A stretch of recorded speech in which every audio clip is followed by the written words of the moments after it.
मैंने आपकी पंचायत में गरीब हटाओ कि गरीबी हटाओ, क्या गरीबी हटाओ, गरीबी हटाओ, गरीब को हटाओ। नहीं नहीं, गरीब के बिना, गरीब मेरी ताकत।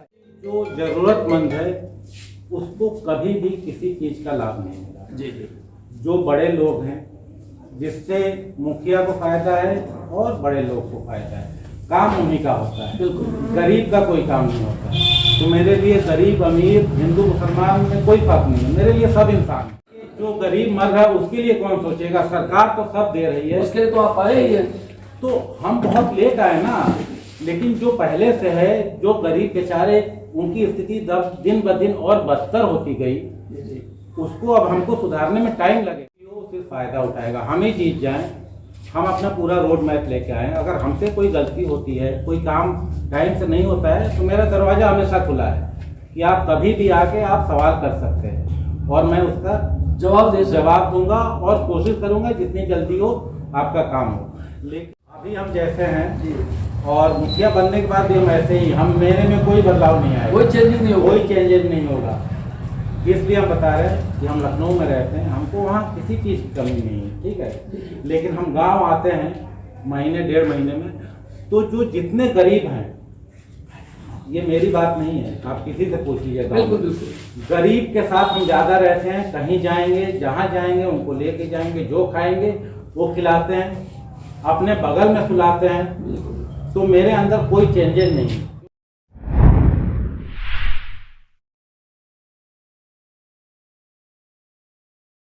नमस्कार, आज हमारी टीम पहुंची है ग्राम पंचायत राज फतेहपुर। जी हाँ, जानकारी के लिए मैं बता दूं, आज जहां पे हम लोग बैठे हुए हैं, एक डॉक्टर जावेद अहमद खान जी का पैतृक आवास है, जो इस पंचायती राज व्यवस्था में मुखिया का चुनाव लड़ रहे हैं। एक बहुत अच्छे एक बिजनेसमैन है, बहुत अच्छे सामाजिक कार्यकर्ता है। तो इस दलदल, मैं इसको दलदल बोल रहा हूँ कि जो पंचायती राज व्यवस्था एक दलदल बन गया है, उस दलदल में ये अपना कदम बढ़ाए हुए हैं।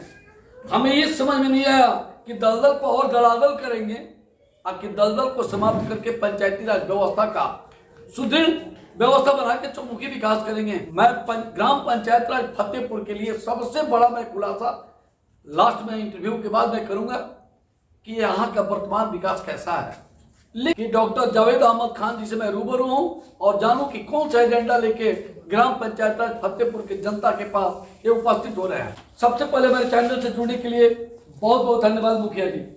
नमस्कार जी, मैं बेसिकली गांव से बचपन से जुड़ा हुआ हूं और मेरे गांव में आने का मकसद ये है कि पिछले 25 साल से गांव का जो स्थिति है उसमें सुधार कुछ भी नहीं हुआ। जी जी जी, उससे बदतर ही होता गया है। चाहे शिक्षा हो, चाहे स्वास्थ्य हो, चाहे जो बेसिक ज़रूरतें हैं लोगों की, वो भी पूरी नहीं हो रही, जबकि सरकार हर चीज़ दे रही है उनको। लेकिन जो भी यहाँ का प्रतिनिधि है, अब कैसे जीतता है कैसे नहीं जीतता है हमको नहीं पता, लेकिन हम एक बदलाव के लिए आए हैं। चाहे ये दलदल हो या कीचड़ हो, हमको इसको साफ करना है। कि मैंने आपको मुखिया कहा, आपको बुरा तो नहीं लगा? वैसे मैं सबसे मना करता हूँ कि मुखिया नहीं, जो मेरा रिश्ता है वही रिश्ता सबसे होना चाहिए। मैं सिर्फ एक समाज सेवक हूँ। सर जी, ये आपकी बड़प्पन है जो समाज सेवा की भावना लेकर अपने पंचायती राज व्यवस्था में उतरे हुए हैं, लेकिन जब आप मुखिया का चुनाव लड़ रहे हैं, जनता के रुझान आपकी तरफ है, तो मुझे मुखिया कहने में कोई हिचक नहीं है। इसलिए मैं कह सकता हूँ, अगर आप कहें तो। नहीं, बिल्कुल आप कह सकते हैं। जैसे आपने शब्द डाला था कि पंचायती राज व्यवस्था दलदल हो या कीचड़ हो, मैं उसको साफ करने के लिए, क्लीन करने के लिए, स्वच्छ करने के लिए मैं धरातल पे उतरा हुआ हूँ। कि बहुत सारे प्रत्याशी होते हैं जो कोई ना कोई एजेंडा लेकर अपने इस पंचायती राज व्यवस्था में या जो स्टेट बाई के चुनाव उसमें उतरते हैं। आपके पास भी कोई एजेंडा? मेरे पास पूरा रोड मैप है अपने पंचायत के विकास का। जी जी। और बहुत सारी चीज़ें ऐसी हैं कि जो मैं डिस्क्लोज नहीं कर सकता हूँ, लेकिन थोड़ा बहुत मैं आपको अपना जो राय है बता सकते हैं। जी बिल्कुल बिल्कुल, यही हमारी जनता भी, जो आपकी ग्राम पंचायत राज फतेहपुर की जनता, वो भी देखना चाहेगी और सुनना चाहेगी। देखिए, जो सबसे पहला चीज़ है कि जो ज़रूरतमंद है उसको कभी भी किसी चीज़ का लाभ नहीं मिला। जी जी। जो बड़े लोग हैं जिससे मुखिया को फायदा है और बड़े लोग को फायदा है, काम उन्हीं का होता है, बिल्कुल। गरीब का कोई काम नहीं होता है। तो मेरे लिए गरीब अमीर हिंदू मुसलमान में कोई फर्क नहीं है, मेरे लिए सब इंसान है। मैंने आपके पंचायत में गरीब हटाओ कि गरीबी हटाओ, क्या चल रहा है? गरीबी हटाओ, गरीबी हटाओ, गरीब को हटाओ। नहीं, गरीब के बिना, गरीब मेरी ताकत है। आपकी बात मैं नहीं कर रहा हूँ। तो वहाँ का नेतृत्व तो गरीबी हटाना है कि गरीब को हटाना वो है? गरीब को हटा रहे हैं। जी जी जी। आप पूरे गांव में घूम के देख लीजिए, 100 आदमी अगर राशन कार्ड के लिए अप्लाई किया है तो 5 आदमी को राशन कार्ड मिला है। वो भी किसको मिला है? जो पूरी तरह संपन्न है। बेच के जो गरीब मर रहा है उसके लिए कौन सोचेगा? सरकार तो सब दे रही है। उसके लिए तो आप आए ही हैं। तो हम बहुत लेट आए ना, लेकिन जो पहले से है, जो गरीब बेचारे उनकी स्थिति दिन ब दिन और बदतर होती गई, उसको अब हमको सुधारने में टाइम लगेगा। तो और सर जी उसकी कमी किसकी है? जनता की है कि प्रतिनिधि का है? मेन कमी तो जनता की है। जैसे खुल के बताइए, अब जनता की क्या कमी है उसमें? अब जनता की कमी है कि अपने जनप्रतिनिधि से वो सवाल क्यों नहीं करता है। अगर वो सवाल करता हो और प्रतिनिधि नहीं सुनता हो तो किसकी गलती है? तो फिर वो तो जाहिर सी बात है, जो भी जनप्रतिनिधि है उसको या तो अपने पैसे का, अपने पावर का घमंड है। जी जी जी। क्योंकि इंसान को जो इंसान नहीं समझता तो किसी पद के लायक नहीं है। तो सर उसको तो 5 साल के लिए मनोनीत किया गया है। कुछ कमी है कि जनता की कमी है, दारू और मछली पे अपना वोट बेच देते हैं। जी जी जी। और ये ग्रामीण इलाका है तो जनता को सोचना पड़ेगा, अपने विकास के लिए उसको खुद आगे आना पड़ेगा। अगला कोई भी हो सिर्फ फायदा उठाएगा। हम ही जीत जाएं, हम अपना पूरा रोड मैप लेके आएँ। अगर हमसे कोई गलती होती है, कोई काम टाइम से नहीं होता है तो मेरा दरवाज़ा हमेशा खुला है कि आप कभी भी आके आप सवाल कर सकते हैं और मैं उसका जवाब दूंगा और कोशिश करूंगा जितनी जल्दी हो आपका काम हो। लेकिन यहाँ पे राशन कार्ड के नाम पे 15,000, 10,000 पैसे लिए जाते हैं। जी जी जी। तो ये पूरा ऊपर से नीचे तक सिस्टम खराब हो चुका है।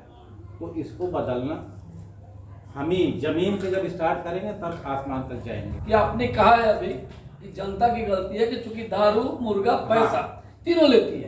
लेकिन मैं आपसे पूछता हूँ, जनता कैसा प्रतिनिधि चुने जिससे उसके क्षेत्र का विकास हो? जनता ग्रामीण इलाका है, उतनी पढ़ी लिखी नहीं है। जी जी।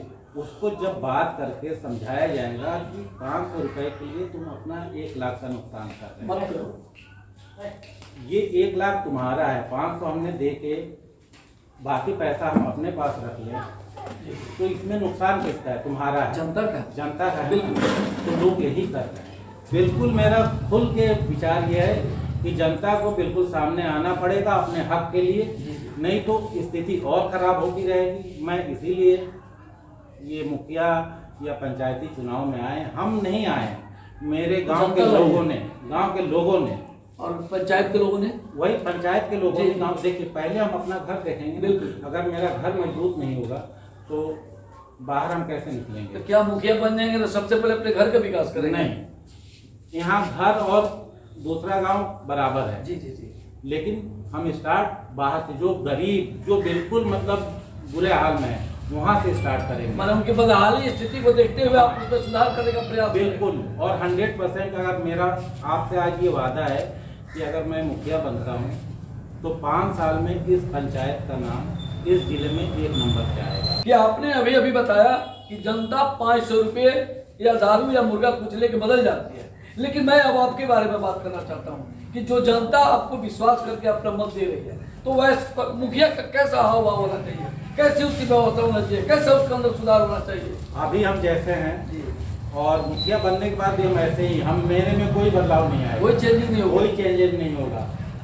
इसलिए हम बता रहे हैं कि हम लखनऊ में रहते हैं, हमको वहाँ किसी चीज़ की कमी नहीं है, ठीक है। लेकिन हम गांव आते हैं महीने 1.5 महीने में, तो जो जितने गरीब हैं, ये मेरी बात नहीं है, आप किसी से पूछिएगा, गरीब के साथ हम ज़्यादा रहते हैं। कहीं जाएंगे, जहाँ जाएंगे उनको लेके जाएंगे, जो खाएंगे वो खिलाते हैं, अपने बगल में सुलाते हैं। तो मेरे अंदर कोई चेंजेस नहीं है, क्योंकि चेंजेस पैसे से आता है, ठीक है, जी जी, पावर से, ओहदा से आता है। ऑलरेडी मेरे पास सब कुछ है। हम यहाँ आए हैं अपने गांव के लिए, अपने पंचायत के लिए।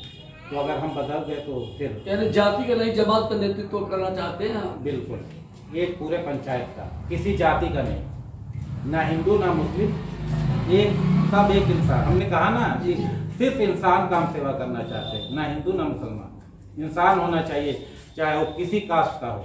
अगर उसको तकलीफ है तो हम उसके साथ खड़े हैं, उसको कोई परेशानी है तो हम दूर करेंगे। और हम नहीं रहते हुए भी हमसे जितना होता है हम करते हैं।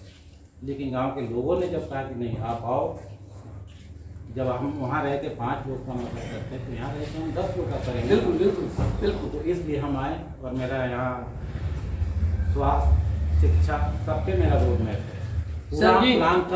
सर जी ये तो आपका जन्मभूमि है जी, कर्म भूमि है, धर्म भूमि है, लेकिन मैं आपसे ये जानने का प्रयास कर रहा हूँ, बहुत बड़े बड़े आप दावे कर रहे हैं, तो 2021 के चुनाव में अगर आपको मुखिया का प्रतिनिधित्व करने का मौका अगर जनता देती है तो आपके पंचायत का सबसे पहला वो कौन सा काम दिख रहा है जिसको जीतने के बाद पहले आप करेंगे? देखिए पहला काम यहाँ स्वास्थ्य, हमने 6 महीने पहले मेरे क्षेत्र पे बार फोर्स आप स्वास्थ्य का करें, चूंकि पेशे से आप डॉक्टर है। नहीं तो हम वहाँ भी डॉक्टरी करते हैं, पैसा नहीं लेते, किसी से पैसा नहीं लेते हैं। वहाँ विदाउट फीस के भी काम करते हैं, विदाउट फीस हम काम करते हैं, गरीब लोगों का।